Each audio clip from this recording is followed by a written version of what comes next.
desperate father's decision tears apart his family, leading to unexpected revelations years later. Stay tuned to uncover the secrets of this haunting story that will keep you on the edge of your seat. He gripped the wheel, his heart pounding in the back seat. His twin boys slept peacefully. They had no idea this would be their last ride together. This is the only way, he told himself a lie years later. He opened a door and froze. He never expected to see them again. Not like this, not here. What really happened that night in the forest? Stay with me to find out. And tell me in the comments, where are you watching from? His hands trembled on the steering wheel. As he drove deeper into the forest, in the rearview mirror, he could see his 5-year-old twin sons asleep in the back seat.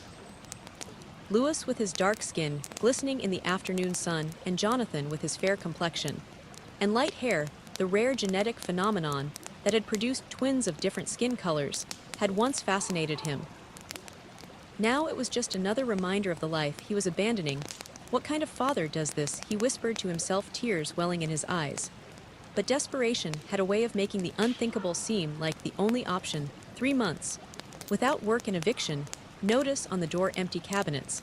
And now Rita gone, having walked out after their last explosive fight, leaving behind only a note. They deserve better than either of us. He parked the car near a campsite he remembered from happier times. It was off-season now, the area deserted, but still furnished with basic facilities. He gently carried the sleeping boys one at a time to a picnic table, covering them with their jackets. From the trunk, he pulled out their small backpacks packed with snacks, water bottles, and a change of clothes. Just for a few hours, he lied to himself. Just until I figure something out. He placed an envelope between the twins. Inside was a note explaining who they were, along with the phone number of their aunt in another state. The only relative who might help, though they hadn't spoken in years. I'm sorry, he whispered, kissing each boy's forehead. Someone better will find you soon. The drive back was torture. Every mile felt like betrayal. But he couldn't see another path. The social services worker had made it clear last week. His housing situation made him unfit for custody. Foster care would separate the twins. Different adoptive preferences. They had explained clinically, at least this way they might stay together. The sun was setting when the first boy woke up. Louis rubbed his eyes, looking around in confusion at the unfamiliar surroundings. Daddy. He called out, his voice small in the vast forest. Jonathan stirred, next immediately clutching his brother's hand. When he realized something was wrong, together they called for their father, their voices growing more panicked as only the birds answered. As darkness fell, the twins huddled together on the picnic table. Louis, always the protector despite being younger by 7 minutes, wrapped his arm around Jonathan. It's okay, he said, though his voice trembled. Remember what Daddy taught us about camping. We stay put if we get lost. But as the forest shadows deepened and strange sounds emerged from the trees, both boys knew this was different from their backyard camping adventures. This time, Daddy wasn't just hiding behind the tent to surprise them. The first howl in the distance made Jonathan whimper. I'm scared, Louis. Me too, Louis admitted. But we have each other. We always have each other. They didn't notice the headlights approaching through the trees, nor the expensive SUV that pulled into the campsite. They didn't see the elderly man step out, his posture straight despite his years, his clothes finer than any the boys had ever seen up close. All they knew was that suddenly a gentle voice was asking, what are you two young men doing out here all alone? Louis pulled Jonathan closer, remembering their father's warnings about strangers. But something in the old man's eyes, a kindness, a familiar sadness, made him pause. The man knelt despite his fine clothes. My name is Simon. I have a cabin nearby. Would you like to come somewhere warm while we figure out where you belong? Our daddy left us, Jonathan blurted out, tears streaming down his face. He's not coming back. Simon's expression changed, a complex emotion crossing his features that the boys couldn't interpret. He glanced at the envelope between them, now damp with evening dew. May I? He asked, gesturing to the letter. Louis nodded, reluctantly watching as Simon read the note, his eyebrows rising higher with each line. Louis and Jonathan Bernard, he read aloud, then looked up at the boys with an intensity that made both twins shift uncomfortably. What a remarkable coincidence that we should meet tonight. Why? Asked Louis, instinctively moving to shield his brother. Simon carefully folded the letter and placed it in his pocket before answering, because, young man, I've been searching for children exactly like you for a very long time. The twins exchanged frightened glance as the old man extended his hands to both of them, a smile forming that didn't quite reach his eyes. 3 months later, the man scrubbed the already gleaming marble floor of the executive bathroom at Russell Industries. His back ached from hours of cleaning, but he didn't dare slow down after months of unemployment. This janitorial position was a lifeline. He couldn't afford to lose even if each day was a reminder of how far he had fallen. Bernard, Mr. Russell's office needs attention before his afternoon meeting. His supervisor barked through the doorway. Coffee spill on the carpet. He nodded, gathering his supplies. Simon Russell, CEO and founder of the regional empire, demanded perfection. In every corner of his headquarters, employees spoke of the elderly businessman in hushed, reverent tones. A self-made millionaire known both for his ruthlessness in business and his generous philanthropy, he had never encountered the man personally, which was a blessing. It was easier to clean the spaces of strangers than to look into their eyes. Since that night in the forest, he had existed rather than lived. He had driven home in a daze, collapsing on his mattress, still clothed. The expected relief never came, only crushing regret that grew with each passing hour. By morning, he'd been frantic, racing back to the campsite, only to find it empty. No sign of the twins, just the picnic table bare in the morning light. The police had been predictably suspicious, then dismissive. A father abandoning his children was a criminal, not a victim. The search was half-hearted at best. The social worker's expression of disgusted confirmation. This is exactly what we feared would happen. Haunted his dreams. He pushed his cleaning cart down the executive hallway, his gaze fixed on the floor, until he reached the imposing double doors of Russell's office. He knocked softly. Enter came the commanding voice from within. He stepped into the spacious corner office, keeping his head bowed, as he'd been instructed during orientation. Maintenance, sir, for the carpet. Proceed, the elderly voice replied. I'll continue my meeting. Only then did he notice there were others in the room. He dared a glance upward and froze. Sitting on the luxurious leather sofa across from Russell's desk were two small figures with painfully familiar profiles. Louis and Jonathan. The carpet cleaner slipped from his numb fingers, clattering loudly on the hardwood floor. Ordering the carpet, the boys turned at the sound, their expressions transforming from polite interest to shocked. Daddy, Jonathan whispered, his voice small yet deafening in the sudden silence of the office. Louis said nothing, his dark eyes wide, his small body tensing, as if preparing to either flee or fight. Simon Russell rose from behind his desk, his piercing gaze moving between the man and the twins with calculated deliberation.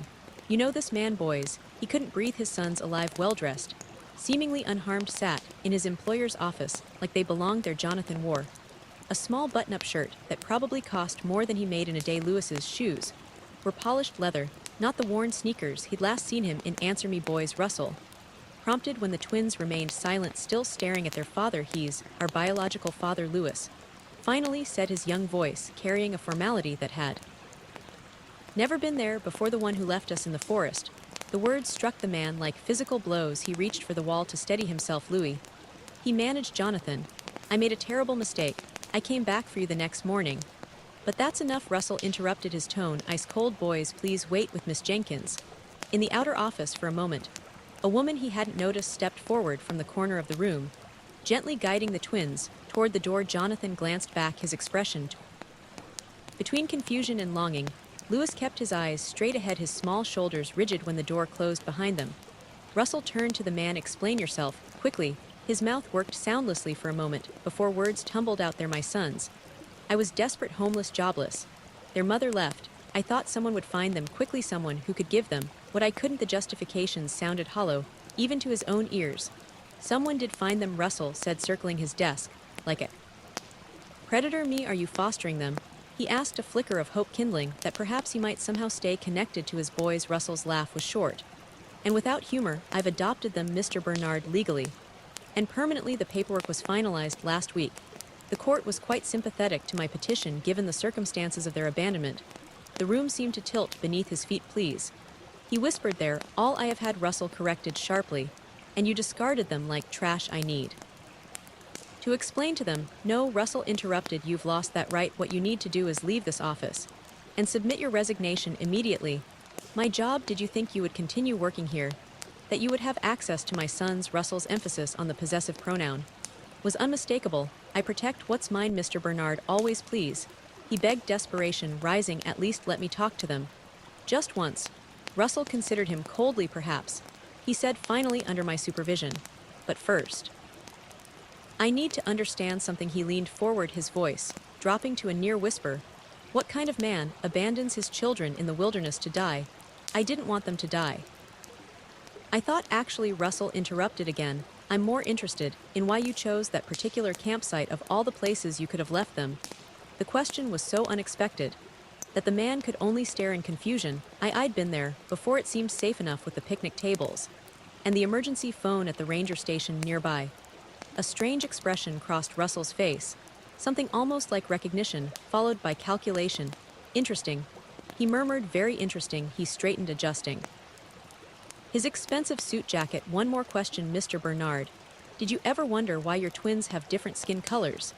Did you ever have them tested? He frowned. The doctor said it was rare, but not impossible. Fraternal twins can inherit different combinations of genes from mixed-race parents. And you and their mother are both mixed-race. I am Rita. Iz was mostly white with some Hispanic heritage. Russell nodded slowly, a smile spreading across his face that made the man's skin crawl. I think you should come to my home for dinner tonight, Mr. Bernard. There's something about your sons, my sons now, that you should know. He stood before the wrought iron gates of the Russell estate, his heart hammering against his ribs. The security guard examined his ID with suspicious thoroughness before finally waving him through.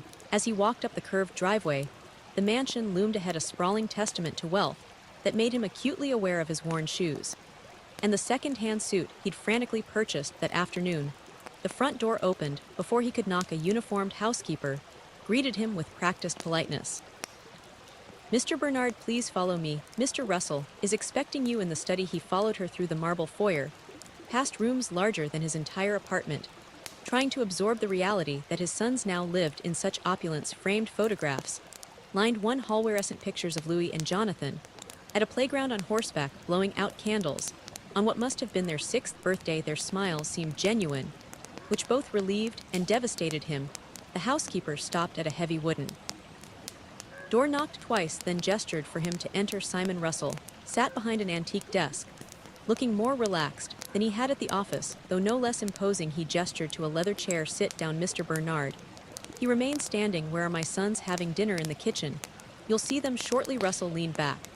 But first we need to have a conversation about why I was at that particular campsite the night you abandoned your children. He tensed. This wasn't what he'd expected. You said you had a cabin nearby. I do, one I've owned for 30 years. Russell opened a desk drawer and removed a framed photograph, sliding it across the desk. Take a look. He cautiously picked up the frame. The photo showed a younger Simon Russell standing beside a woman on the porch of a rustic cabin. Between them stood a girl of about 12, her dark hair in braids, her smile revealing missing front teeth. My daughter Nadia, Russell said, his voice softening. And my late wife Olga. I don't understand what this has to do with Nadia. Loved that forest, Russell continued, as if the other man hadn't spoken. When she was 18, she met a young man, their park ranger's son, named James Bernard. The name hit the man like a physical blow. James Bernard was my father. Yes, Russell nodded. Nadia and James had a brief relationship that summer before she left for college. Olga and I disapproved. We had different plans for our daughter's future. But young love is persistent. He sank into the chair, a dizzying realization beginning to form. You saying I'm saying that Nadia became pregnant that summer? Russell's eyes never left the man's face. She hid it from us until she couldn't anymore. Then she dropped out of college and ran away with your father. We searched, but they didn't want to be found. My mother died in childbirth. The man said numbly, I never knew her. My father raised me alone. Yes, Nadia died giving birth to you. Russell's voice had a controlled quality, as if he'd practiced saying these words without emotion. James sent us one letter afterward with a photo of you as an infant, then nothing. By the time we tracked him down years later, he'd remarried and told you his new wife was your mother. You're saying you're my grandfather. The words felt foreign on his tongue. Biologically, yes. Russell's tone hardened. But don't mistake that for sentimentality. James Bernard stole my daughter and her future. When we finally located him, he refused to let us be part of your life. Why would he do that? Because your father blamed us, blamed me specifically for pressuring Nadia to give up the pregnancy. It wasn't true, but James believed it. He told me I'd killed her with my ambitions. The man tried to process this revelation all those years, growing up with a father who rarely spoke of his mother, who moved them frequently, who seemed always to be looking over his shoulder. Had he been running from the Russells? I never stopped looking for you, Russell continued, even after James died. But you changed your name from Ryan Bernard Jr. to just Ryan Bernard. You moved states. You were Hard to track, so finding my sons at that campsite was not coincidence. He realized Russell stood walking to the window. I still visit that cabin regularly. It was the last place I saw Nadia. Happy, he turned back to the man. Imagine my shock when I found two boys abandoned at the very picnic table where Nadia used to eat her lunch. And then to discover they were my great-grandsons. You knew who they were before you read the note, the man realized. I suspected the resemblance to Nadia in the dark-haired one. Louis is remarkable. But yes, the note confirmed it. Why didn't you try to find me then? Why adopt them without telling me who you were? Russell's expression hardened. Because you abandoned them just as your father effectively abandoned my daughter. The Bernard men seem to have a talent for destroying my family. Why would I give you another chance? They're my sons. The man protested. And they are my last connection to Nadia. Russell's voice was steel. I've spent the past 3 months observing you, Mr. Bernard. The job at my company wasn't coincidence. Either I wanted to see what kind of man you are before deciding whether to reveal myself. And what have you decided? Russell didn't answer directly. Instead, he pressed an intercom button. Send the boys in now, please. His heart leapt to his throat. The door opened, and Louis and Jonathan entered, stopping just inside the threshold. They wore matching sweaters and khaki pants, their hair neatly combed. They looked like they belonged in this mansion, in this life of privilege. Jonathan spoke first, his voice small. Hello, Dad. Louis remained silent. His expression guarded the weariness in his eyes cut deeper than any accusation could have. Boys, the man said, his voice breaking. I've missed you so much. Mr. Russell says you're coming to dinner with us, Jonathan said cautiously, and that you have something important to tell us, Louis added, meeting the man's gaze directly. He looked from his sons to Russell. Confusion evident. Russell gave him a thin smile. Yes, Mr. Bernard. Why don't you explain to the boys exactly why you left them in the forest that night? I'm sure they'd like to hear it directly from you. The air seemed to leave the room. He looked at his sons' expectant faces, realizing with sickening clarity that this was a test, perhaps the most important one of his life. Whatever he said next would determine whether he had any future with his children. And behind their matching expressions of cautious hope, he saw something else. A fragile trust in their new guardian that he could either validate or destroy with his next words. He knelt down to meet his sons at eye level, ignoring Russell's imposing presence behind him. 1,000 rehearsed explanations evaporated as he faced the wounded innocence in their eyes. I made the worst mistake of my life that night, he began, his voice raw with emotion. And there's no excuse that can make it right. Were you tired of us? Jonathan asked, the simple question piercing his heart. No. Never. He insisted. I loved you boys every single day, every minute. Then why? Louis demanded, his small voice strengthened by 3 months of stored hurt. He took a deep breath. Russell wanted him to fail this test, to lie or minimize or blame others. But only the complete truth would do. I was scared, he admitted. After your mom left, I lost our apartment.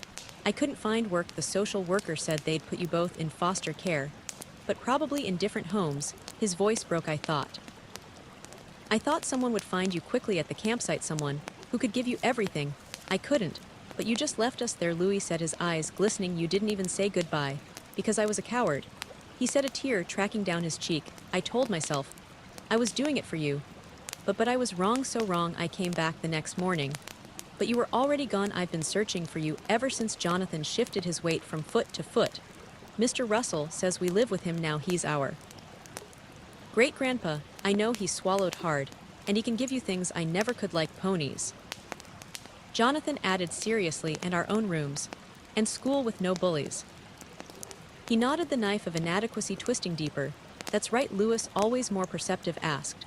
Are you going to try to take us away from here? From the corner of his eye, he could see Russell tense. The question hung in the air, the real test beneath the surface. No.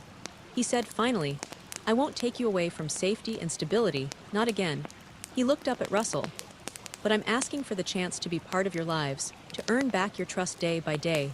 The twins looked to Russell, their new guardian, for guidance. The elderly man's expression was unreadable. Please, he added, still on his knees. I know I don't deserve it. But they're my sons, and your great-grandsons. Shouldn't we try to be a family despite everything? After what seemed like an eternity, Russell nodded.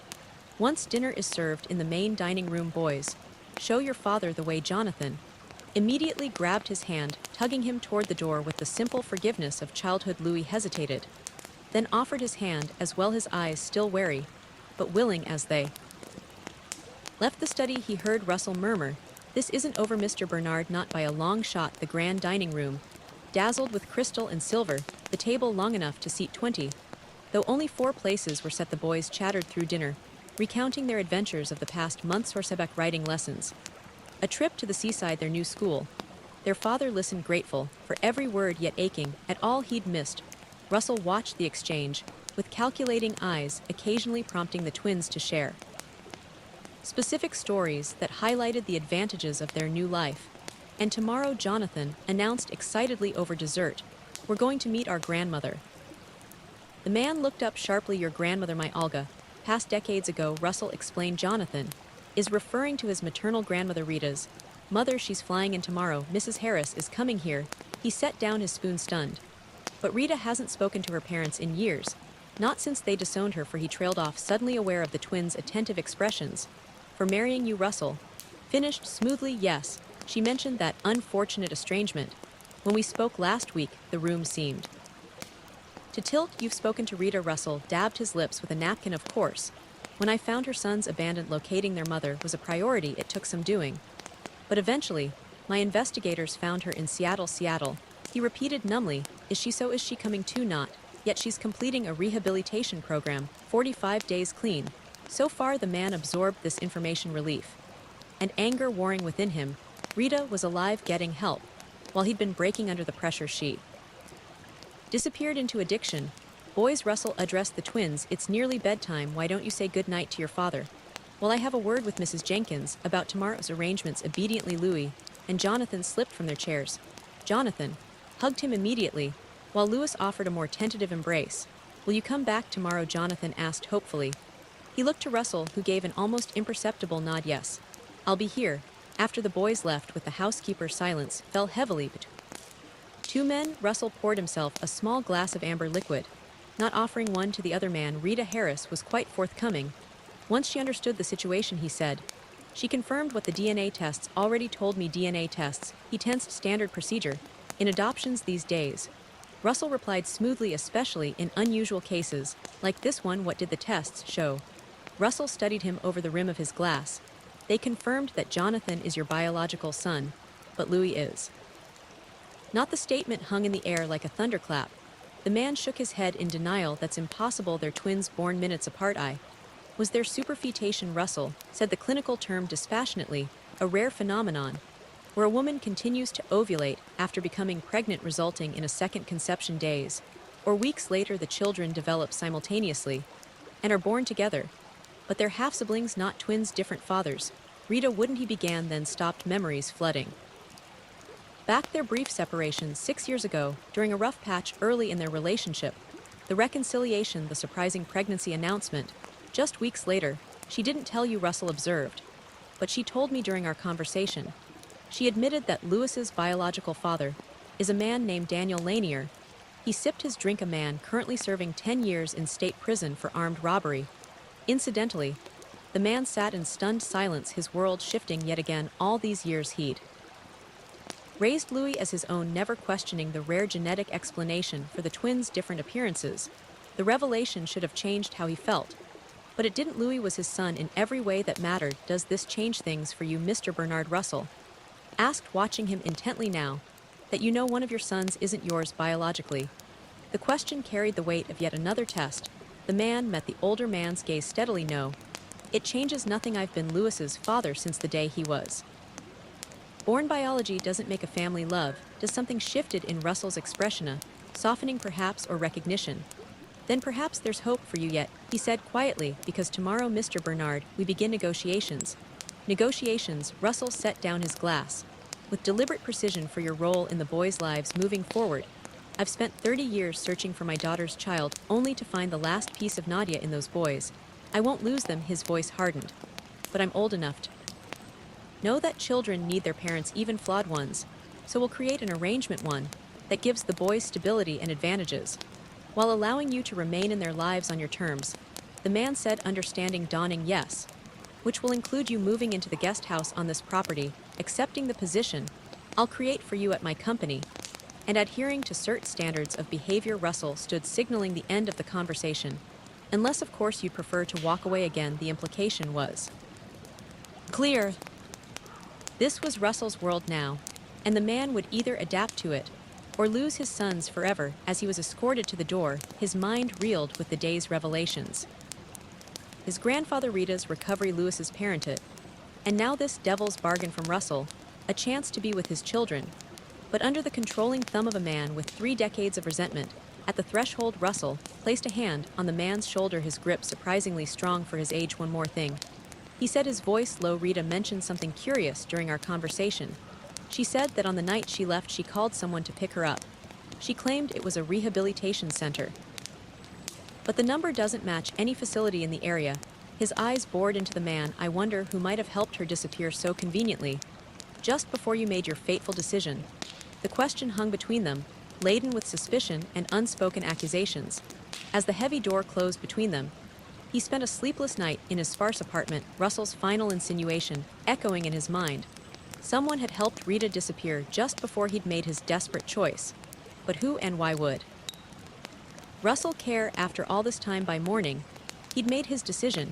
He would accept Russell's terms, move into the guest house, take whatever position was offered live under his grandfather's controlling influence to remain in his sons' lives. What choice did he have as he prepared to return to the mansion? A knock at his door startled him. Few people knew where he lived when he opened it. He found himself face to face with a woman he hadn't seen in over 6 years. Vivian. He said, shock rendering him momentarily speechless. Vivian Harris, Rita's younger sister, looked markedly different from his memories. Gone was the rebellious college student with multiple piercings and vibrant hair. In her place stood a polished professional, her dark hair cut in a sleek bob, her tailored suit suggesting success. Hello, Ryan. She said, her expression unreadable. May I come in? He stepped aside, wordlessly watching as she surveyed his modest apartment with barely concealed distaste. I saw the boys yesterday, she said without preamble, at Russell's mansion. You're in contact with your parents now? He asked, confused. The Harris family had cut ties with both Vivian and Rita years ago. Vivian, for her sexuality, Rita, for her relationship with the man. Only recently mother called me after Russell contacted them about the boys. She turned to face him directly. I've been helping Rita. She's been staying with me in Seattle for the past 3 months. The revelation hit him like a physical blow. He managed. You're the one who helped her leave that night. Vivian's gaze was steady. She called me desperate. Said she couldn't handle it anymore. The poverty, the pressure she was using. Again, pills, mostly. I drove through the night to pick her up. Why didn't you take the boys too? The question burst from him raw with accusation. She didn't want to. Vivian admitted, having the grace to look ashamed. She said you were the better parent, that they'd be safer with you. He laughed bitterly. And look how that turned out. I know what you did. Vivian's voice hardened, and I'll never forgive you for it. But I'm not here to judge. I'm here to warn you about what about Simon Russell. She glanced toward the window, as if checking for surveillance. There's more going on than you know. He gestured for her to sit at his small kitchen table. What do you mean? Vivian perched on the edge of the chair. When Rita and I were growing up, our parents worked for Russell Industries. Dad was in accounting, mom in legal. They were company people through and through, completely loyal to Simon Russell. I never knew that because Rita didn't want you to know. When she started dating you, our parents recognized your last name immediately. Bernard. They knew about Nadia, about the scandal. They warned Rita to stay away from you. Because of who my father was? He asked incredulously. Partly, but mostly because of what they believed your father had done. Vivian leaned forward. Our parents believe your father stole something valuable from Russell before he ran away with Nadia, something worth millions. That's why Russell hunted him so relentlessly all those years. He shook his head in confusion. That's ridiculous. My father was many things, but not a thief. We lived modestly my entire childhood. Perhaps he didn't use whatever he took, Vivian suggested, or couldn't sell it all. All I know is that Russell's obsession with finding your father went beyond a family grudge. After your father died, Russell's investigators started watching you. Instead, the pieces began to click into place. You're saying I've been under surveillance for how long? Years, according to my mother. They lost track of you for a while after you changed your name. But they found you again when you applied for a marriage license with Rita. That's when our parents cut her off, not just because they disapproved of the relationship, but because they were afraid of Russell's retribution. His mind reeled with the implications. So when I left the boys at that campsite, it was no coincidence that Russell found them. Vivian finished. His people had been watching you for months, especially after left. They probably followed you to the forest that night and let me abandon my children. He asked, horror creeping through him. I don't know, maybe they weren't close enough to intervene, or maybe. She hesitated, maybe they wanted to see what you would do to prove you were like your father, someone who abandons their family. He felt sick. Why? Are you telling me this now? Vivian stood, straightening her suit. Because Rita is coming back, her rehab program ends next week. She's clean, she's determined to make amends. And she wants her sons back. Russell will never allow it, no. He won't. Vivian agreed, which is why I need to know where you stand. Are you with him now? Or are you willing to help us help you do what? Get the boys away from him legally, Rita. And I have been working with a lawyer with both biological parents united and rehabilitated. We might have a case, especially if we can prove Russell has been manipulating events. All along. Vivian reached into her purse and pulled out a business card. Think about it, I'm staying at this hotel until tomorrow. Rita will be here next week. She moved toward the door. One more thing. Don't tell Russell you saw me. As far as he knows, I'm still estranged from my family and have no interest in the boys. After she left, he sat motionless at his kitchen table, the business card lying before him like a lifeline or a trap. His phone buzzed with a text from Russell's assistant, instructing him to arrive at the mansion by noon to meet Mrs. Harris, Rita's mother. He had hours to decide where his loyalties lay. With the grandfather who had searched for him for decades, but now sought to control him, or with the ex-partner who had abandoned their family, but was now fighting to reclaim it. The atmosphere in Russell's sitting room was thick with tension.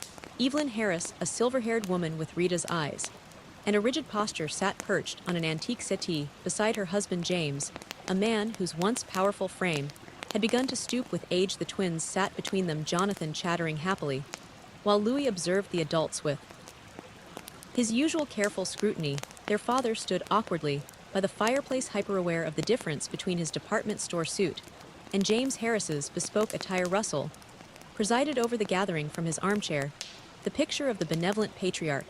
It's remarkable how much they've grown, Evelyn was saying, her manicured hand smoothing Jonathan's fair hair. Rita's baby pictures look just like this. They're exceptionally bright boys, Russell replied. Louis has a natural aptitude for mathematics, and Jonathan shows remarkable artistic talent. We should have been part of their lives from the beginning, James Harris said, regret evident in his voice. Family disagreements should never affect the children. The man bit back a retort about their willingness to disown their daughters. Instead, he asked, have you spoken with Rita recently? The room fell silent. Evelyn and James exchanged glances before Evelyn answered carefully, we've been in contact since Mr. Russell informed us of the boy's situation. She's doing well in her recovery program. And Vivian, he pressed, watching for reactions. Another loaded glance between the Harrises. Vivian's situation is different, James replied stiffly. Russell's keen gaze shifted between the man and the Harrises. I wasn't aware Vivian was still in the picture. Last I heard, she'd moved abroad. Seattle isn't abroad, he said, the words escaping before he could stop them. It's just a few hours flight. The temperature in the room seemed to drop several degrees. Russell's eyes narrowed. You've spoken with Vivian recently? Then, before he could respond, the housekeeper entered to announce lunch was served, temporarily diffusing the tension. As they all moved toward the dining room, Russell placed a firm hand on the man's shoulder, holding him back. We'll have a private conversation after our guests leave, he said, his voice low but hard as steel, about loyalty and what happens to those who lack it. Through the elaborate lunch, his mind raced Vivian's warnings about Russell Ward with his desire to secure a place in his sons' lives. Every time he looked at Louis and Jonathan laughing with their grandparents, as if the past 3 months of trauma had never happened, he felt the weight of his responsibility to them.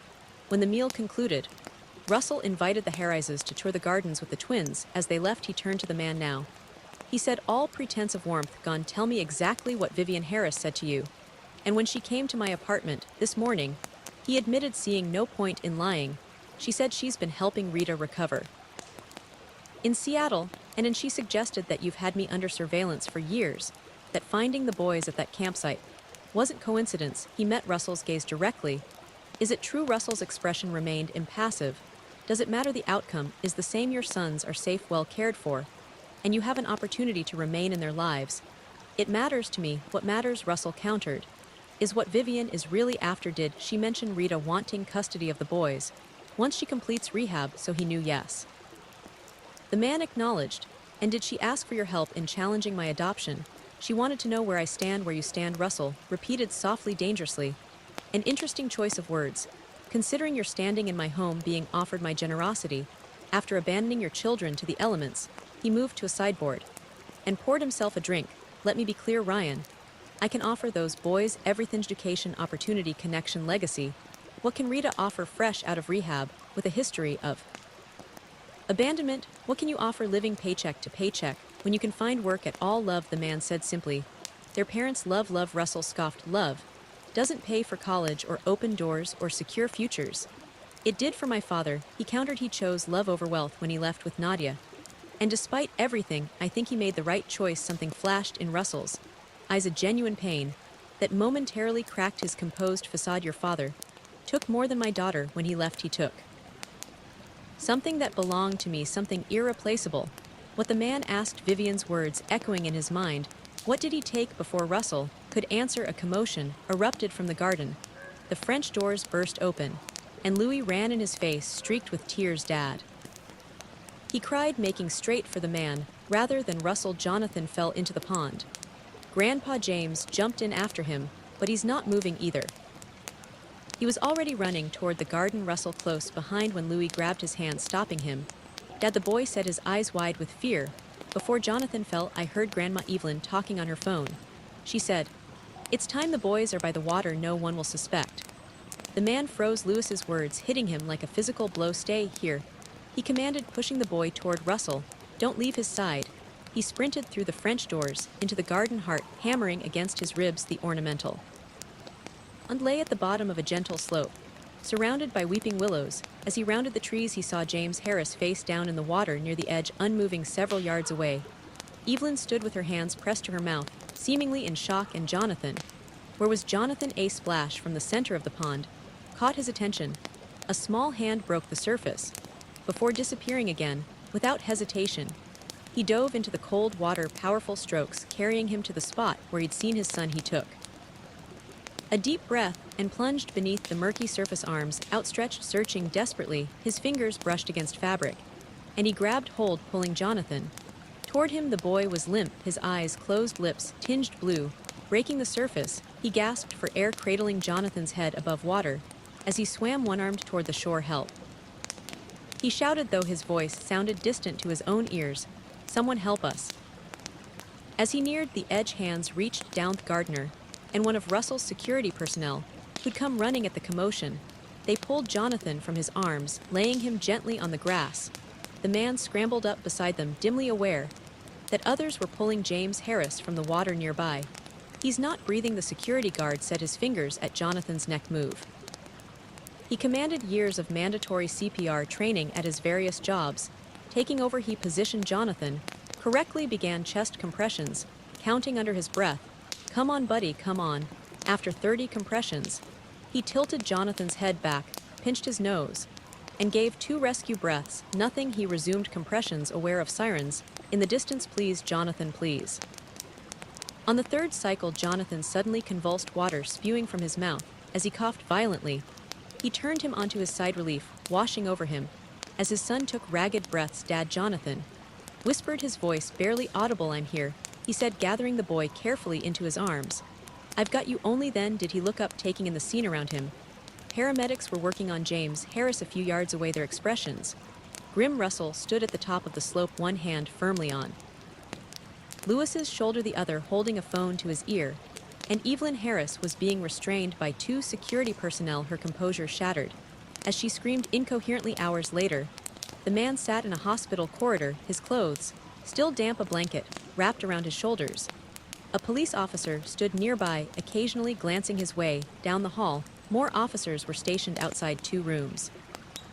One where Jonathan was being treated for near drowning, the other where James Harris lay in critical condition after suffering a heart attack in the water. Footsteps approached, and he looked up to see Russell walking toward him, his face lined with fatigue, but his posture still rigid with authority. Jonathan is asking for you, the elderly man said. The doctors say he'll make a full recovery. He was lucky, he stood, relief washing through him anew. And Mr. Harris still unconscious. The next 24 hours will be critical. Russell's voice was flat. The police are questioning Evelyn now. She's not making much sense. Did you hear what Louis told me about what she said on the phone? Russell nodded grimly. The police found a prepaid cell phone in her purse. They're tracing the calls. Why would she want to hurt Jonathan? Her own grandson, not Jonathan Russell corrected both boys, according to what she told the officers. Initially, she believed it was the only way to break the curse. He spat the last words. With disgust, what curse Russell sank into.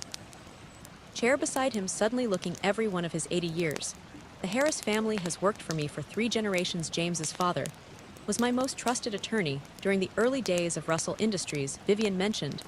They were company people more than that they were among the select few who knew certain family secrets. Russell's gaze grew distant, including what really happened with Nadia. And your father, he tensed. What do you mean, what really happened? When Nadia became pregnant, the Harrises advised me to handle it quietly, arrange an abortion, send her to Europe afterward clean. And simple, his voice hardened. I refused. She was my only child, my wife, and I wanted her to have the baby to remain in college. Well, we helped raise our grandchild, but my father took her away, yes. And no, Russell met his eyes directly. James Harris Sr., Evelyn's father-in-law, told Nadia that I was planning to force her to terminate the pregnancy. He arranged for James Bernard to rescue her, provided them with false identification, money to start over. Why would he do that? Because 40 years ago I discovered he had been embezzling from my company millions over decades. I had evidence to send him to prison, ruin the family name. Instead, I forced him to work the rest of his life, paying it back, knowing I could destroy him at any moment. Russell's hands clenched into fists. Taking Nadia was his revenge. He knew losing her would destroy me far more effectively than any financial blow. The pieces fell into place in his mind. So when my father sent that one letter after she died, it went to the Harrises first. They forwarded it to me, but not before adding their own note that if I tried to find you, they would make sure James Bernard told you horrible things about me, that you would grow up hating me. Russell's voice broke slightly. I was given photos of you over the years through their connections, but never allowed to make contact until my father died, yes. But by then you'd changed your name, moved away. The Harrises claimed to have lost track of you, but they hadn't. They knew exactly where I was through Rita precisely. When Rita began dating you, they recognized the name immediately. They kept it from me until after you were married, then used it to manipulate me further, suggesting that you might be a danger to Rita, that I should increase their compensation to help protect their daughter from Nadia's son. He struggled to process the tangled web of deception and manipulation. And the thing my father supposedly stole from you, a family heirloom music box that belonged to Nadia's mother, worthless to anyone else, priceless to me. James Bernard took it with them when they left. The Harrises told me it was proof he was a thief, reinforcing their narrative. Russell's expression softened. Your father returned it anonymously after Nadia died. I received it the same day as his letter, and the photo of you as an infant. So the Harrises lied about everything. Not everything. I did search for you most of my life. I did have you under surveillance once I found you again. And I did see an opportunity when I found the boys at that campsite. Russell leaned forward. But I never orchestrated their abandonment. That was your choice, however desperate the circumstances. Before he could respond, a doctor approached them. Mr. Bernard, your son, is asking for you and his brother. He stood. Is Louis okay? Where is he? The social worker has him in the children's waiting area. Russell answered. I'll bring him to Jonathan's room. As Russell walked away, the doctor added quietly, Mrs. Harris is being transferred to the psychiatric ward for evaluation. She's been sedated for now.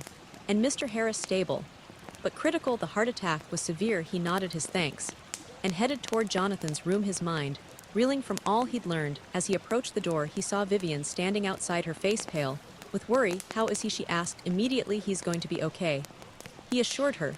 But your mother? I know, the police called me. Vivian looked away. She's been unstable for years, especially after Rita's addiction started, obsessed with family curses and generational sin. She met his gaze. I had no idea she would try something like this.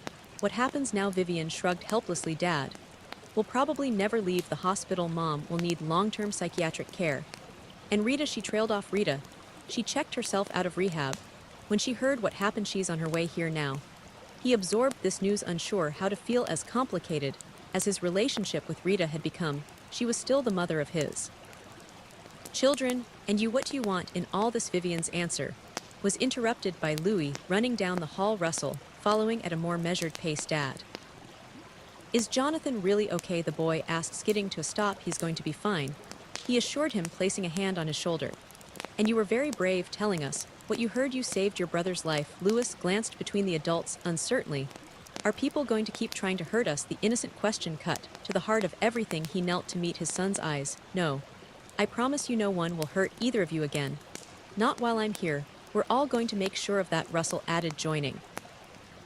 Then he nodded to Vivian with cautious respect. All of us 6 months later.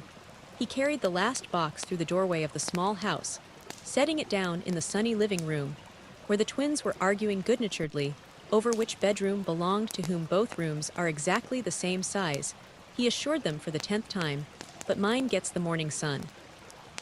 Jonathan insisted, and mine has a better view of the backyard. Louis countered. Rita laughed from the kitchen doorway, the sound still somewhat new and tentative after years of absence. At least they're consistent, she said to him. They had the same argument at the apartment. Is that the last of it? Rita asked, surveying the boxes stacked throughout the room from my apartment. Yes, your things arrive tomorrow. He still found it surreal that they were attempting this reconciliation, not as a couple, but as co-parents committed to rebuilding what they'd broken. Rita's recovery was ongoing with therapy 3 times a week and regular attendance at support meetings. He had his own therapy sessions, working through the guilt and trauma of his desperate choice. That night in the forest, it wasn't easy, but it was necessary for the boys. And for themselves. A car pulled into the driveway, and Louis ran to the window. Great-grandpa's here. Moments later, Russell entered without knocking, carrying a large gift bag, in each hand housewarming presents. He announced, handing them to the twins for their new rooms, as the boys tore into the packages, extracting telescopes and art supplies. Russell moved to stand beside the man at the window, having second thoughts. The older man asked quietly about the arrangement. No, he watched as Rita helped the boys sort through their new treasures. About rebuilding with Rita. Sometimes it's complicated. Family always is. Russell's tone was reflective. I spent decades allowing bitterness to consume me, over Nadia, over your father, over you. Look what it cost us all. We can't change the past, he said, but we're trying to build something better for their future. He nodded toward the twins. Speaking of the future, Russ reached into his pocket and extracted an envelope. I've been meaning to give you this. He opened it to find a faded photograph of a young woman with dark curls and a brilliant smile, standing beside a lake that looked remarkably like the pond where Jonathan had nearly drowned Nadia. He breathed, studying his mother's face for the first time at the cabin in the forest, her favorite place. Russell's voice grew thick. She would have been proud of the father you've become, not the man who left them in the forest that night, but the one who dove into the pond without hesitation. The one who's fighting every day to be better. Before he could respond, Jonathan came running over. Dad. Great-grandpa, come see what Louis is doing with his telescope already. As they followed the excited boy to where his brother had somehow assembled the complex instrument in record time, he felt something settle within him, not forgiveness exactly, but understanding. The cycles of abandonment that had plagued their families for generations hadn't broken easily. It had taken a near tragedy to force them all to face their demons and choose a different path. Outside the window, the forest that had once represented his greatest shame now stood as a reminder of how far they'd come and how vigilant they needed to remain. The twins deserved nothing less. When Louis insisted they all look through the telescope at the distant mountains, he stepped back, watching as Rita, then Russell, then Jonathan took their turns, exclaiming over the view. His family, broken, imperfect, reconstructed, was finally coming full circle, and he would never again let them go. Thank you for watching. If this story kept you on the edge of your seat, make sure to hit that like button. It helps more than you think. And now I want to hear from you. What would you have done in his place? Drop your thoughts in the comments. If you're new here, subscribe and turn on the notification bell so you never miss a story. And if you know someone who would love this, share it with them. I'll see you in the next one. You won't believe what's coming next. Music. If this story kept you on the edge of your seat, make sure to hit that like button. What would you have done in his place? Drop your thoughts in the comments.